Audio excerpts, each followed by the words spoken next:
ভারী বর্ষণে রোহিঙ্গা ক্যাম্পে পৃথক তিনটি পাহাড় ধসে ৮ রোহিঙ্গার মৃত্যু হয়েছে। ১১ নম্বর রোহিঙ্গা শিবিরে মারা গেছেন এক পরিবারের ৪ জন।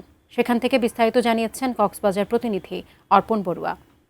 আমি রয়েছি রোহিঙ্গা শিবিরের ১১ নম্বর রোহিঙ্গা শিবিরে ঠিক যে জায়গাটায় আমি দাঁড়িয়ে আছি, এই জায়গাতে যে উঁচু যে পাহাড়ের ঢালুতেই কিন্তু রোহিঙ্গারা এই পরিবারটি দীর্ঘদিন ধরেই বসবাস করে আসছিল। এই পাহাড় ধসের ঘটনায় এখানে হৃদয় বিদারক পরিস্থিতির তৈরি হয়েছে।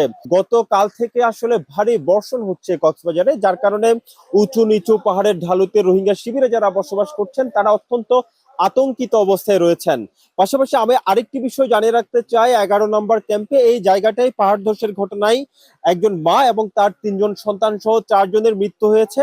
পাশাপাশি ১৫ নম্বর রোহিঙ্গা শিবিরে আরো ৩ জনের মৃত্যু হয়েছে এবং ৭ নম্বর রোহিঙ্গা শিবিরে এক শিশু সহ সর্বমোট ৮ জন। এছাড়াও কক্সবাজার শহরের সাত্তারঘোনা এলাকায় একজন বৃদ্ধের মৃত্যু হয়েছে পাহাড় ধসের ঘটনায়। অর্থাৎ বলা যায় গত ১২ ঘন্টার মধ্যেই কক্সবাজার জেলায় এই অতীব্র বর্ষণের কারণে পাহাড় ধসের ঘটনায় এ পর্যন্ত ৯ জনের মৃত্যু হয়েছে।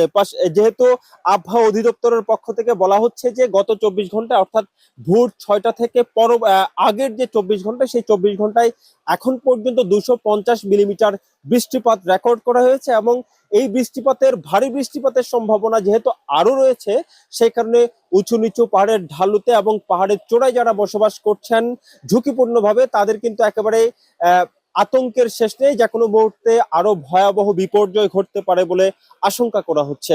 কক্সবাজারের ১১ নম্বর রোহিঙ্গা শিবির থেকে এটুকুই ছিল এখানকার সবশেষ।